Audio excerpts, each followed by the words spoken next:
Writing an essay on responsible behavior.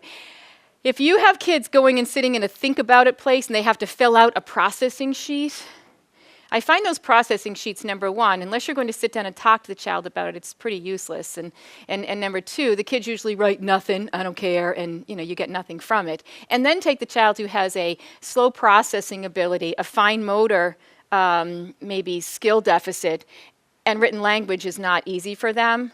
Now we're actually punishing them with the thing we want them to love. It's kind of like coming into your classroom and saying, if you're all not quiet, we're going to get extra homework. Well, now you're actually punishing them with the thing you want them to actually love, which is to do work. Thanks for watching, and I hope you found this video helpful. If you did, make sure to like and subscribe so you never miss another video. I speak and consult on school behavior, and I love to help districts solve some of these problems. See you next time.